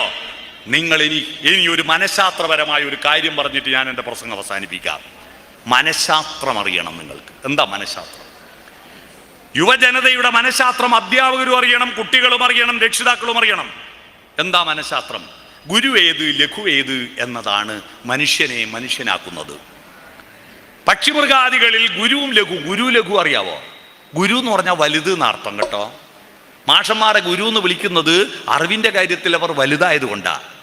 ഗുരുതരമായ പരിക്ക് പറ്റിയെന്ന് കണ്ടിട്ടില്ലേ? മാഷക്ക് പരിക്ക് പറ്റിയെന്നല്ലല്ലോ, വലിയ പരിക്ക് പറ്റിയെന്നാണ് ഗുരു. പണ്ട് സ്കൂൾ പഠിക്കുമ്പോൾ വൃത്തമുണ്ട്. അതിമധ്യാന്ത വർണ്ണങ്ങൾ ലഘുക്കൾ യരതങ്ങളിൽ ഗുരുക്കൾ ഭജസങ്ങൾക്ക് മനങ്ങൾ ഗലമാത്രമാണ്. ഗുരു എന്ന് പറഞ്ഞാൽ വലിയത്, ലഘു എന്ന് പറഞ്ഞാൽ ചെറുത്. ഭൂമി ഗുരുവാണ്, വലിയതാണ്. ആപ്പിള് ചെറിയതാണ്. ഈ വലുതെല്ലാം ചെറുതിനെ പിടിച്ചു വലിക്കും. നിങ്ങൾ ചെറിയ കുട്ടിയായിരിക്കുമ്പോൾ റോഡിലൂടെ പോകുമ്പോൾ, കൊട്ടാരക്കര ടൗണിലൂടെ പോകുമ്പോൾ, നിങ്ങൾ റോഡിലേക്ക് ഓടുമ്പോൾ നിങ്ങളുടെ അച്ഛനും അമ്മയും നിങ്ങളെ പിടിച്ചു വലിക്കൂലേ? ഗുരു ലഘുവിനെ പിടിച്ചു വലിക്കൂലേ? അപ്പോഴാണ്, അതാണ് ഗുരുത്വം. അടങ്ങി നിന്നാ ഗുരുത്വം, എന്നാ പിടിച്ചു വലിക്കുന്ന കൂട്ടാക്കാതെ ഓടിയാ ഗുരുത്വക്കേട്, അതാ കുരുത്തക്കേട്. ഭൂമി വലുത്, ആപ്പിള് ചെറുത്. അപ്പൊ വലുതായ ഭൂമി ചെറിയ ആപ്പിളിനെ പിടിച്ച് വലിക്കുന്നുണ്ടെങ്കിൽ ഭൂമിക്കും ഗുരുത്വം ഉണ്ടല്ലോ, അതാ ഭൂഗുരുത്വ ബലം. അതാ ഐസക് ന്യൂട്ടൻ കണ്ടെത്തിയത്. മനസ്സിലായോ ഗുരു എന്താന്ന്? ഗുരു ലഘു. മൃഗങ്ങളുടെ ഗുരു ശരീരമാണ്, ലഘുവാണ് അവരുടെ മനസ്സ്. എന്ന് പറഞ്ഞാൽ ശരീരത്തിന് വേണ്ടിയാണ് മൃഗങ്ങൾ ജീവിക്കുന്നത്. ഇപ്പൊ ഇവിടെ ഒരു പശു വന്നു, ഈ പശുവിന് മൂത്രമൊഴിക്കാൻ മുട്ടി, അല്ലെ ചാണകം തോന്നി, ശരീരത്തിന് ഇൻസ്റ്റിങ്ക്റ്റ് വരിക, ചോദന വരിക. അപ്പൊ മനസ്സ് പറയുക, അയ്യോ ആളെ മുമ്പിൽ പറ്റില്ലപ്പ, ആലയിലെത്തട്ടെ, കക്കൂസ് പോട്ടെ എന്ന് പറയോ? ഇല്ല, അവിടെ ബാലും പൊതിച്ച് മൂത്രയിക്കും, അവിടെ ചാണകൂടും. പട്ടികൾ റോഡിൽ വെച്ച് ഇണ ചേരും. കാരണം അതിന്റെ വലുതേതാ? ശരീരമാണ്. മനസ്സുണ്ട്, അത് ശരീരത്തിന് വേണ്ടി ലഘുവാ. മൃഗങ്ങൾക്ക് മനസ്സെല്ലാം ഉണ്ട് കേട്ടോ. എൻ്റെ നാട്ടിലെ പട്ടിക്കെല്ലാം കണക്കറിയാം. കാരണം വീതി കുറഞ്ഞ റോഡിലേക്ക് കൂടി നമ്മളൊരു 2 വീലറിൽ പോവുക. അപ്പൊ റോഡിന്റെ പകുതിക്ക് ഒരു പട്ടി കിടക്കുക. 2 വീലറിന്റെ ഒച്ച കേട്ട പട്ടി ഒന്ന് തല പൊന്തിച്ചു നോക്കും. 2 വീലറാന്ന് കണ്ട മൈൻഡ് ചെയ്യില്ല. കാരണം 2 വീലറിനെ കൊണ്ട് സലാഡിയുണ്ട്. തൊട്ട് പറകിൽ ഒരു കാറോ ലോറിയോ വന്നാലോ അത് എണീറ്റ് മാറിത്തരും. അപ്പൊ എന്തുകൊണ്ടാണ് മാറുന്നത്? 2 വീലറിന്റെ വീതി എത്രയാണെന്നും ലോറിന്റെ വീതി എത്രയാണെന്നുള്ള കണക്ക് പട്ടിക്ക് അറിയുന്നോണ്ടല്ലേ. അപ്പൊ കണക്കറിയില്ലേ? എന്നാൽ നമ്മളെ കൂട്ടത്തിലെ ചില പട്ടിയൊക്കെ ഈ കണക്കറിയില്ല, റോഡ് മേൽ വെച്ച് പോകുന്ന കണ്ടില്ലേ? റോഡ് മേൽ വെച്ച് പോവും. ഞാൻ പറഞ്ഞു വന്നത്, മൃഗങ്ങളുടെ ഗുരു ശരീരമാണ്, ലഘുവാണ് മനസ്സ്. നാം മനുഷ്യനെ സംബന്ധിച്ച് അവന്റെ മനസ്സ് ഗുരുവാകുമ്പോഴാണ് നമ്മൾ മനുഷ്യനാവുന്നത്. ശരീരം ലഘുവാ. നമുക്കിവിടെ മൂത്രയിക്കാൻ മുട്ടിയാൽ ഇവിടെ ഒന്ന് വയ്ക്കുക, നമ്മൾ മനസ്സ് പറയും ശരീരത്തോട്, അനങ്ങാണ്ട് കിടന്നോ പെരുങ്കോടല്ലേ, നിക്കാടാ, ഇത് കഴിയട്ടെ, എന്നിട്ട് ടോയ്ലറ്റ് പോവാ, പിടിച്ചു വെക്കും. കാമവികാരം ഉണരുമ്പോ അപ്പാട് പോയി കല്യാണം കഴിക്കുക, നിക്കട്ടെ, 18 വയസ്സാവട്ടെ, കാത്തു നിൽക്കും. ഇല്ലേ? കാത്തു നിൽക്കുന്നില്ലേ? കാരണം ശരീരത്തെ പിടിച്ചു കെട്ടുന്ന മനസ്സ്. ഈ ഗുരു ലഘുവും പക്ഷേ ആമയും മുയലും പന്തയം വെച്ച പോലെയാണ്. ലോകത്ത് ഏറ്റവും കൂടുതൽ കുട്ടികൾ കേട്ട കഥ എന്താ? ആമയും മുയലും പന്തയം വെച്ച കഥയാണ്. പുറപ്പെട്ടു, മത്സരം തുടങ്ങി. മുയൽ കുതിച്ചു പാഞ്ഞു, കുറെ അപ്പുറത്തി നോക്കുമ്പോൾ ആമ വളരെ പുറകിൽ. എന്തിന് ഞാൻ ഇങ്ങനെ സ്പീഡിൽ ഓടുന്നു? ആമ എത്താൻ കുറെ സമയമാവും, തൽക്കാലം ഒന്ന് വിശ്രമിച്ചിട്ടെല്ലാം പോവാം. മുയൽ വിശ്രമിച്ചു, ഉറങ്ങിപ്പോയി. ഉറക്ക് തെളിയുമ്പോഴേക്ക് ആമ അവിടെ എത്തിയിട്ട് സമ്മാനം വാങ്ങിയിരിക്കുന്നു. എന്നിട്ട് മാഷന്മാർ കുട്ടികളോട് പറയും, പരിശ്രമശാലികൾ വിജയിക്കും, അലസന്മാർ പരാജയപ്പെടും. ഈ കഥ പഴയ കഥ. നമുക്കതിനെ ഒന്ന് മാറ്റിപ്പിടിക്കാം. ഈ ആമയും മുയലും എന്താണെന്നറിയാവോ? ആമ നമ്മുടെ ശരീരവും മുയൽ നമ്മുടെ മനസ്സുമാണ്. നമ്മുടെ ശരീരം ആമയെപ്പോലെ മെല്ലെ വളരൂ. നമ്മൾ പ്രതീക്ഷിച്ച് വേഗത്തിൽ വളരൂല്ലല്ലോ. ഒരു പശു പ്രസവിച്ച് നോക്ക്, അതിൻ്റെ കുട്ടി അരമണിക്കൂർ കൊണ്ട് എഴുന്നേറ്റ് ഓടും. നിങ്ങളെ ആരെങ്കിലും പെറ്റിട്ട് അരമണിക്കൂർ കൊണ്ട് ഓടിയാ? 6 മാസം കഴിഞ്ഞിട്ടില്ലേ ദോശ മറിച്ചിടാൻ? ഒന്ന് കമിഴ്ന്ന് കിടക്കാൻ 6 മാസമായിട്ടില്ലേ? അംഗനവാടി പോകുമ്പോൾ 3 വയസ്സാവൂലേ? 3ാമത്തെ വയസ്സിൽ പശു പെറ്റിട്ടൊരമ്മയല്ലേ? നമ്മളെ കുട്ടിയോ? ഇവിടെ SLCക്ക് A+ വാങ്ങിയിട്ട് സമ്മാനം വാങ്ങാൻ വന്ന കുട്ടികളുണ്ടല്ലോ, 15 വയസ്സായ കുട്ടികൾ. ഇവർ പശുവായിട്ടാണ് ജനിച്ചിട്ടുണ്ടെങ്കിൽ ഇപ്പോൾ 10ഉം 12ഉം പെറ്റിട്ടുണ്ടാവില്ലേ? നമ്മളെ കുട്ടികൾ കൊച്ചുമക്കളല്ലേ? നമ്മുടെ ശരീരം മെല്ലെ വളരൂ, പക്ഷെ മനസ്സ് മുയലിനെ പോലെ കുതിച്ചു പായും. എന്തെല്ലാ ചിന്തിക്കുന്നു, എന്തെല്ലാ പറയുന്നു, എന്തൊരു ബുദ്ധിയാ കുട്ടികൾക്ക്. പക്ഷെ പിന്നെ ഒരു പ്രശ്നം വരുന്നുണ്ട് കേട്ടോ. ഒരു നിശ്ചിത പ്രായം എത്തുമ്പോൾ നമ്മുടെ ഉള്ളിൽ വേറൊരാൾ കയറിക്കൂടും. അന്നേരം നമ്മുടെ മനസ്സാകുന്ന മുയൽ കിടന്നുറങ്ങുകയും ശരീരമാകുന്ന ആമ മനസ്സിനെ ഓവർടേക്ക് ചെയ്യുകയും ചെയ്യും. എപ്പോഴത്? നമ്മുടെ ഉള്ളിലൊരാൾ കയറിക്കൂടുന്നൊരു കാലമുണ്ട്. വയലാർ രാമവർമ്മ അതിനെപ്പറ്റി ഒരു പാട്ട് എഴുതിയിട്ടുണ്ട്. അതിൻ്റെ കണക്കെന്താന്ന്, ആ കണക്ക് ഞാൻ പാടാം, നിങ്ങൾക്ക് മനസ്സിലാവും ആ കണക്ക്. യേശുദാസ് പാടിയ പാട്ടാ. 200 പൗർണമി ചന്ദ്രികകൾ, 200 പൊന്നരയന്നങ്ങൾ, കുളിരുമായി നിന്റെ കൗമാരത്തിൻ്റെ കിളിവാതിൽ കീരുകീരെ തുറന്നു നോക്കി. എന്താ 200ന്റെ കണക്ക് അറിയാവോ? 200ന്റെ കണക്കറിയാവോ? 200 പൗർണമി ചന്ദ്രികകൾ എന്താ കണക്കറിയാവോ? ആർക്കെങ്കിലും അറിയാവോ? ആർക്കും അറിയില്ല. ആ പാട്ട് കേട്ടവരെ മനസ്സിലാക്കിയില്ലല്ലേ? 1000 പൂർണ്ണയന്ത്രന്മാരെ കാണുമ്പോൾ 84 വയസ്സാവും. 200 പൂർണ്ണയന്ത്രന്മാരെ കാണുമ്പോൾ 17 വയസ്സാവും. മധുര 17കാരി. 17 വയസ്സിലാ പണ്ട് കൗമാരം തുടങ്ങിയത്. ഇപ്പം 17 കാക്കുന്നില്ല. കാരണം അന്നത്തെ ഭക്ഷണവും ഇന്നത്തെ ഭക്ഷണവും വ്യത്യാസമുണ്ട്. അന്ന് മര്യാദയ്ക്ക് വെളിച്ചെണ്ണയോ തേങ്ങയോ ഉള്ളൊരു ഭക്ഷണം കിട്ടുമോ? ഉച്ചക്കെന്താ മോനെ കറി? ചക്കക്കുരും വെള്ളരിക്കി ഓലൻ. രാത്രിയോ വെള്ളരിക്കും ചക്കക്കുരു ഓലൻ എന്ന് പറയുന്ന കാല. ഇപ്പോഴോ എത്രയാ തേങ്ങ, എത്രയാ വെളിച്ചെണ്ണ, എത്രയാ ഇറച്ചി, എത്രയാ മീൻ തിന്നുന്നതല്ലേ? നമുക്കെല്ലാം പല പേരുണ്ടെങ്കിലും മരിച്ചാൽ നമുക്കൊരു പേരല്ലേ ഉള്ളൂ. എന്താ അത്? ശവം അല്ലെങ്കിൽ മയ്യത്ത്. എന്നാൽ കോഴിക്ക് മരിക്കുന്നവരെ ഒരു പേരേ ഉള്ളൂ. പക്ഷെ മരിച്ചാൽ എന്തൊരു ഭാഗ്യം, 28 പേരുണ്ട്. Chicken kebab, chicken kadai, pepper chicken, ginger chicken, chicken 65, chicken പറഞ്ഞടിച്ച് ഇത് മുഴുവൻ പിള്ളേർ തിന്നല്ലേ? തിന്ന് തിന്ന് തിന്ന് തിന്ന് ഹോർമോൺ അങ്ങ് ഉണരുക. 12 വയസ്സിൽ പെൺകുട്ടി ഋതുമതിയാവുന്നു. ആൺകുട്ടി UP സ്കൂൾ പഠിക്കുന്ന ചെക്കൻ പ്രപ്പോസ് ചെയ്യുന്നു. കാരണം അവൻ്റെ ഉള്ളിൽ സിഗ്മണ്ട് ഫ്രോയിഡിന്റെ മനഃശാസ്ത്രമാണ് ഞാൻ പറയുന്നത്. ഒരു മനുഷ്യന്റെ സകലമാന ചലനങ്ങളെയും നിയന്ത്രിക്കുന്നത് അവന്റെ ലൈംഗിക ഹോർമോണുകളാണ്. കയറി പിടിക്കുക നമ്മളെ. ഇത് കയറി പിടിച്ചാൽ ചില കുട്ടികൾക്ക് നിങ്ങൾക്ക് തന്നെ തോന്നില്ലേ, ഞാൻ എന്തല്ല കളിക്കുന്നു, എനക്കെന്നെ തിരിയുന്നില്ല എന്ന്. ഇതിന്റെ കാരണം നിങ്ങളെ നിയന്ത്രിക്കുന്ന, നിങ്ങളുടെ മനസ്സിനെ നിയന്ത്രിക്കുന്ന ശരീരമായിട്ട് ഈ ഹോർമോണുകൾ ഉണ്ടാവുകയാണ്. ആ സമയത്ത് മനസ്സുറങ്ങിയാൽ തീർന്നു. ആ സമയത്ത് ഏടുന്നെങ്കിൽ ഒരു ചെക്കൻ ചിരിച്ചു കാണിച്ചാൽ ചിരി കണ്ടാൽ അത് മതി, ഒരു മൊഴി കേട്ടാൽ അത് മതി. അടുത്ത സോള് പോയി. പോകുമ്പോ പോറ്റി വലുതാക്കി അച്ഛനെ കരയിച്ചിട്ട് അമ്മയെ കരയിച്ചിട്ട് പോലെ മോളെ എന്ന് പറയേണ്ട മനസ്സാകുന്ന മുയൽ ഉറങ്ങിപ്പോയി. അച്ഛൻ്റെ അമ്മേൻ്റെ സ്നേഹവും മറ്റുള്ളവരുടെ സ്നേഹവും തമ്മിലുള്ള വ്യത്യാസം അറിയാവോ? മറ്റെല്ലാവരും നമ്മളെ സ്നേഹിച്ചത് നമ്മളെ കണ്ടതിന് ശേഷം മാത്രമാണ്. എന്നാൽ നമ്മളെ കാണുന്നതിന് മുമ്പ്, ജനിക്കുന്നതിന് മുമ്പ് സ്നേഹിച്ച 2 ആളാണ് അച്ഛനും അമ്മയും, അല്ലേ? നമ്മൾ ജനിക്കുന്നതിന് മുമ്പ് നമ്മളെ സ്നേഹിക്കാൻ തുടങ്ങിയവരാണ് അവർ. അവരെ കരയിച്ചിട്ട് പോകല്ല മോളെ എന്ന് പറയോ? ഇല്ല, അതെല്ലാം മറക്കും. കാരണം ഈ നമ്മളെ മനസ്സ് മുയലുറങ്ങി. ആ ആമ പോയി, കണ്ടോനൊന്നിച്ച് പോയിട്ട് 1 കൊല്ലം കഴിഞ്ഞിട്ട് ട്രോഫിയും വാങ്ങി വരും ആമ. ഒരു കുട്ടീനെല്ലാം എടുത്തിട്ട് വരൂല്ലേ? എൻ്റെ അമ്മയെ ഓൻ കഞ്ചാവാന്ന് ഇപ്പാ മനസ്സിലായി എന്ന് പറഞ്ഞ് വരും. കാരണം മനസ്സുറങ്ങി. അതുകൊണ്ട് മക്കളെ, എനിക്ക് നിങ്ങളോട് ഈ ഭക്ഷണം കുറക്കാൻ പറ്റുമോ? ഇറച്ചി തിന്നണ്ടെന്ന് പറയാൻ പറ്റുമോ? ഒന്നും പറയാൻ പറ്റില്ല. നിങ്ങൾക്കുള്ള ഒറ്റൊരു മാർഗം എന്താ?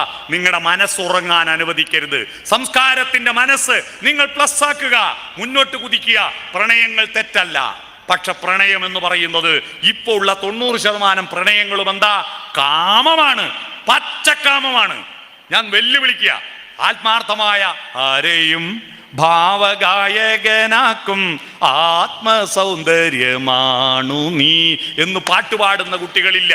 ആ ശരീരത്തെ തൊട്ട് ഇടങ്ങാറാക്കൂല ഞാൻ. തരളക പോലങ്ങൾ നുള്ളി നോവിക്കാതെ തഴുകാതെ നോക്കി നിൽക്കുന്ന കാമുകനില്ല. നിന്നു ഞാനുമൊരന്യനെ പോൽ വെറുമന്യനെപ്പോൾ നിൽക്കുന്ന കാമുകനില്ല. ഇപ്പൊ കാമുകനും കാമുകിയും കണ്ടാൽ പാടുന്ന എന്താ? കെട്ടിപ്പൂടി കെട്ടിപ്പൂടിടാ കണ്ണാളാ കെട്ടിപ്പൂടി കെട്ടിപ്പൂടിടാ. പണ്ട് കാമുകനോടൊരു പെണ്ണ് ചോദിച്ചു, എല്ലാ ചങ്ങായി നീ ആടിനെ മേയ്ക്കാൻ പോന്നല്ലേ, ഞാനും വരട്ടെ കാനന ചായയിലാടുമേയ്ക്കാൻ, ഞാനും വരട്ടെയോ നിന്റെ കൂടെ. അപ്പൊ അവൻ കിട്ടിയ ചാൻസ് നമുക്ക് ഉപയോഗിക്കാന്ന് വിചാരിച്ച് പോരെന്ന് പറഞ്ഞോ? ഇല്ല, പാടില്ല പാടില്ല നമ്മെ നമ്മൾ പാടേ മറന്നൊന്നും ചെയ്തുകൂടാ. പ്രേമം നിഷേധിച്ചിട്ടില്ല. നിന്നെയൊരിക്കൽ ഞാൻ കൊണ്ടുപോകാം, ഇന്നു വേണ്ടിന്നു വേണ്ടോ മലാളെ എന്ന് പറഞ്ഞിരുന്ന കാമുകനായിരുന്നു. ഇന്നോ അതേ ചോദ്യം പുതിയ കാമുകി ചോദിക്കുകയാണ്, ഞാനും വരട്ടെ ഞാനും വരട്ടെ ആടുമേയ്ക്കാൻ കാടിനുള്ളിൽ. മറുപടി എന്താ? ഒരു പുന്നാരേ ഒരു പുന്നാരേ അല്ലേ? കാരണം ഈ മനസ്സുറങ്ങി ശരീരത്തിന്റെ ഹോർമോണാണ് നിങ്ങളെ നിയന്ത്രിക്കുന്നത്. നിങ്ങൾ അറിയുന്നില്ല കുട്ടികളെ, ചെറുപ്പക്കാരെ, നിങ്ങൾ അറിയുന്നില്ല. നിങ്ങളുടെ മനസ്സുറങ്ങുന്നത് കൊണ്ടാണ്. നിങ്ങൾ ഒരു ക്ലാസ് കേൾക്കാൻ താല്പര്യമില്ല, ഒരു പ്രസംഗം കേൾക്കാൻ താല്പര്യമില്ല, ആടെ പോയിട്ട് ഇത് മാന്താനേ താല്പര്യമുള്ളൂ. അതിന്റെ കാര്യം നിങ്ങൾ മൃഗത്തിന്റെ ഗുരു ശരീരമായി മൃഗത്തിന്റെ അവസ്ഥയിലേക്ക് കൂപ്പുകുത്തി വീഴുന്നു എന്ന തിരിച്ചറിവുണ്ടാവുക. അതുകൊണ്ട് പ്രിയപ്പെട്ടവരെ, നിങ്ങൾ മനസ്സിന്റെ ഇച്ഛാശക്തിയോടുകൂടി മുന്നോട്ട് കുതിക്കുക, പ്ലസ് ആക്കുക. ശരീരമല്ല പ്ലസ് ആക്കേണ്ടത്, മനസ്സിനെ മുന്നോട്ട് കുതിക്കുക, പുതിയ ചോദ്യങ്ങൾ ചോദിക്കുക.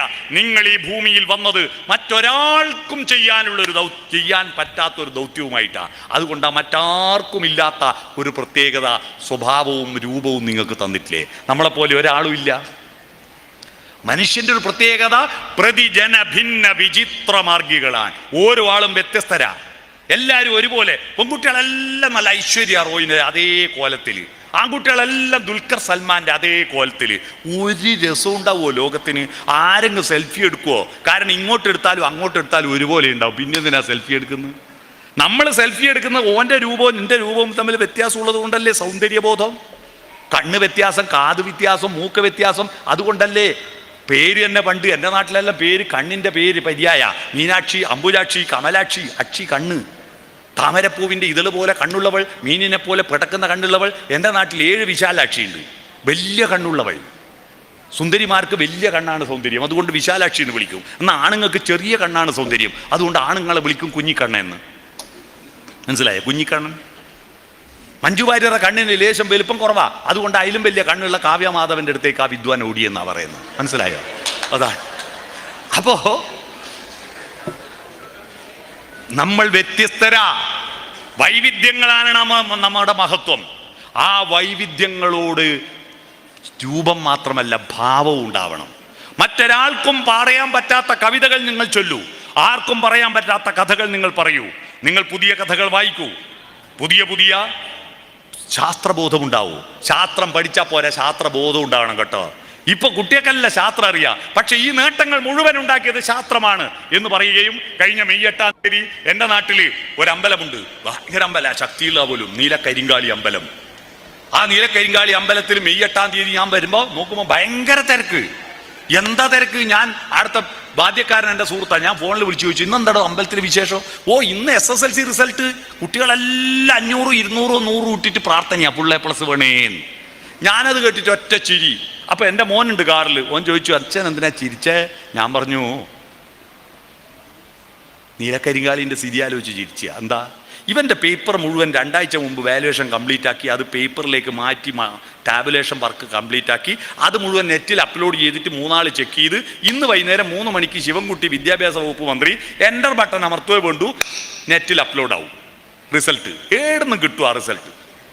അതെല്ലാം റെഡിയായി വെച്ചിട്ട് ഇവൻ അന്നേരം 500 കൊണ്ട് ഇട്ടിട്ടാണ് A+ വേണമെന്ന് പ്രാർത്ഥിച്ചത്. അപ്പൊ നീലക്കരിങ്കാലി റിസൾട്ട് പ്രഖ്യാപിച്ചിട്ട് പിന്നെ ഇടപെട്ടിട്ട് കാര്യമുണ്ടോ?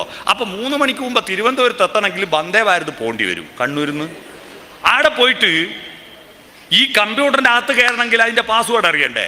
പാസ്വേഡ് കിട്ടാണ്ടിരിക്കുമ്പോൾ കമ്പ്യൂട്ടർ ഹാക്ക് ചെയ്തിട്ട് അകത്ത് കയറിയിട്ട് ഇവൻ എഴുതി തെറ്റിപ്പോയതെല്ലാം തിരുത്തി മാറ്റി എഴുതിയിട്ട് മാർക്ക് തട്ടിപ്പ് നടത്തുന്ന ആളാണ് ദൈവം എന്ന് നമ്മളെ ആരാ പഠിപ്പിച്ച? ദൈവമേ എന്നെ പഠിച്ചെല്ലാം തോന്നിക്കണമെന്ന് പ്രാർത്ഥിച്ചോട്ടെ. ഈ തപസ്സും പ്രാർത്ഥനയും വരം ചോദിക്കലുമാണ് നമ്മുടെ രാജ്യത്തെ തകർത്തത്. നിങ്ങൾ അറിയണം, ദൈവം എപ്പം വരും, തരും. മുകുന്ദ മുകുന്ദ കൃഷ്ണ മുകുന്ദ മുകുന്ദ വരന്ത വരന്ത വൃന്ദാവനന്ദ വനന്ദ. കാലിന്റെ മടമ്പുണ്ടല്ലോ, ഈ കാലിന്റെ കൊറോമൽ ഇവിടെ വെക്കുക. മടമ്പ്, കാലിന്റെ മടമ്പ് ഇവിടെ വെക്കുക. എന്നിട്ട് കൈ ഇങ്ങനെ വെച്ചിട്ട് നിന്നാല് ദൈവം ഇങ്ങ് വരൂ. എന്നിട്ട് ഇതാ പിടിച്ചോ, വരം വരം. ഇത് തരുമെന്ന് വിചാരിച്ചിട്ട് കുറെ പൊട്ടന്മാര് നടക്കുക ഇന്ത്യ രാജ്യത്ത്. ഇതാ നമ്മുടെ രാജ്യം തകർന്നു പോയത്. ചേട്ടാ, നിങ്ങൾക്ക് കിട്ടിയിരിക്കുന്ന ഈ മനുഷ്യ ജന്മം എത്ര ഭാഗ്യമുള്ളതാ, എന്തൊരു ഭാഗ്യമുള്ളതാ. മറ്റൊരു പക്ഷിമൃഗാദികൾക്കും അവനില്ലാതെ ഞാനില്ല എന്നെൻ്റെ കണ്ണൻ്റെ കാതിൽ നീ ചൊല്ലുമോ, പരിഭവം പറയുമോ എന്ന് പാട്ട് കേട്ടിട്ട് രസിക്കാൻ കഴിയോ? നിന്നെ അണിയിക്കാൻ താമര നൂലിനാൽ ഞാനൊരു പൂത്താലി തീർത്തു വച്ചു, നീ വരുവോളവും വാടാതിരിക്കാനായി ഞാനതെടുത്തു വച്ചു, എൻ്റെ നെഞ്ചിലെടുത്തു വച്ചു. MG ശ്രീകുമാറിൻ്റെ പാട്ട് കേട്ടിട്ട് ആരെങ്കിലും ഹായ് എന്ത് നല്ല പാട്ട് എന്ന് പറയോ? നമുക്കത് കാണാൻ, ഈ ലോകത്തേക്ക് പറന്നു പോകാൻ, പുതിയ പുതിയ സത്യങ്ങൾ കണ്ടെത്താൻ കഴിയുന്ന ബുദ്ധി തന്നില്ലേ? നമ്മുടെ ശരീരത്തിൽ ഏറ്റവും പ്രധാനപ്പെട്ട അവയവേദ പ്രകൃതി നമുക്ക് കാണിച്ചു തന്നില്ലേ? ഏറ്റവും പ്രധാനപ്പെട്ട അവയവേദ, ഏറ്റവും ഉറപ്പുള്ള എല്ല് കൊണ്ടത് പൊതിഞ്ഞു വെച്ചിട്ടുണ്ട്. മനുഷ്യ ശരീരത്തിൽ ഏറ്റവും ഉറപ്പുള്ള എല്ലേതാ? തലയോട്ടിയാണ്. അപ്പൊ ഇതിൻ്റെ ഉള്ളിലുള്ള ചോറല്ലേ പ്രധാനപ്പെട്ട അവയവം? ഏറ്റവും അപ്രധാനമായ അവയവേദ? എല്ല് കൊണ്ട് പൊതിയാതെ വെറും ഇറച്ചി മാത്രമാക്കി വെച്ചിരിക്കുന്ന വയറാണ് ഏറ്റവും അപ്രധാനം. അതിൽ നമുക്ക് മനസ്സിലാക്കൂലേ? എല്ലൊന്നും വെക്കാത്തോണ്ട് ഇതാണ് അപ്രധാനം, ഇതാ പ്രധാനം. ഈ ചോറിനേക്കാൾ പ്രധാനം ഈ ചോറാ. ഈ ചോറ് വളർന്നപ്പോഴാ ഈ ചോറ് കിട്ടിയേ. എന്നാൽ ഈ ചോറിന് മാത്രം പ്രാധാന്യം കൊടുക്കല്ല. നമുക്ക് ലഭിച്ച കണ്ണുകൾ എന്തൊരു ഭാഗ്യമാണ്. 7 നിറങ്ങൾ കാണാൻ പറ്റിയില്ലേ? മനുഷ്യർ ഈ ഭൂമിയിൽ ഉണ്ടാകുന്നതിന് മുമ്പ് മഴവില്ലുണ്ടായിരുന്നില്ലേ ഭൂമിയിൽ? എന്നിട്ട് ഇതുവരെ ഏതെങ്കിലും പശുവോ പട്ടിയോ പൂച്ചയോ മഴവില്ലിന്റെ 7 നിറം നോക്കിയിട്ട് മാരിവില്ലു പന്തലിട്ട് ദൂരചക്രവാളം മാടി മാടി വീളിക്കുന്നതറിഞ്ഞില്ലേ, പഞ്ചശരൻ വളർത്തുന്ന പൈങ്കിളി പെണ്ണെ എന്ന് പാട്ട് പാടാൻ പറ്റിയോ? പൂക്കള് നമ്മൾ ഈ ഭൂമിയിൽ ഉണ്ടാകുന്നതിന് മുമ്പ് കോടാനുകോടി പൂക്കൾ ഈ ഭൂമിയിൽ ഉണ്ടായിരുന്നു. ആ പൂവിനെ നോക്കിയിട്ട് മഞ്ഞിൽ വിരിഞ്ഞ പൂവേ പറയൂ നീ ഇളം പൂവേ എന്ന് എഴുതാൻ ഷിബു ചക്രവർത്തി ഉണ്ടായിരുന്നോ? അത് ചിട്ടപ്പെടുത്താൻ ജെറി അമൽദേവ് ഉണ്ടായിരുന്നോ? അത് പാടാൻ യേശുദാസ് ഉണ്ടായിരുന്നോ? ഇല്ല. നമ്മൾക്ക് പറ്റി. എന്തൊരു ഭാഗ്യമാണ് നമ്മുടെ കണ്ണ്.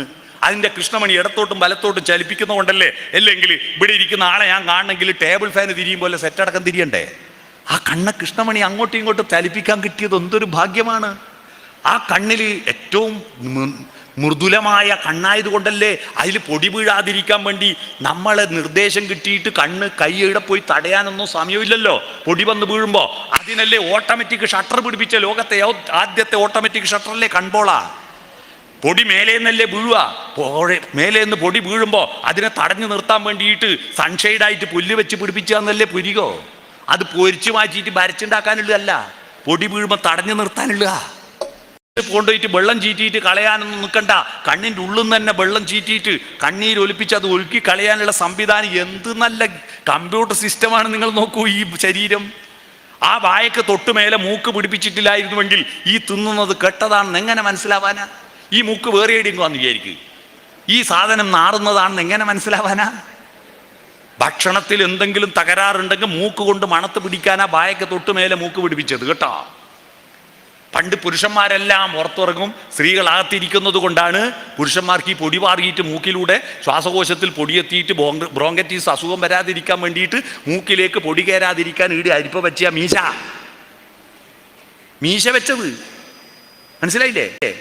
ഇപ്പൊ പെണ്ണുങ്ങൾ പുറത്തിറങ്ങാൻ തുടങ്ങിയപ്പോൾ കുറേശ്ശെ മീശ മുളക്കാൻ തുടങ്ങി പെണ്ണുങ്ങൾക്കും. മനസ്സിലായില്ലേ?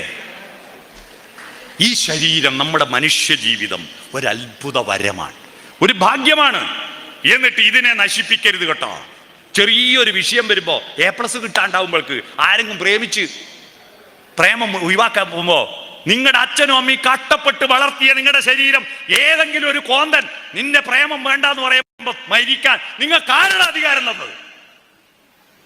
പ്രണയത്തിന്റെ പേരിൽ ആത്മഹത്യ ചെയ്യുന്ന വാർത്തയില്ലാത്ത ഒരു ദിവസവും ഇല്ല പത്രത്തിൽ. എന്തൊരു വിഡ്ഢികളാണ് നമ്മള്. നമ്മുടെ ശരീരം നമ്മുടെ സ്വന്തമല്ല.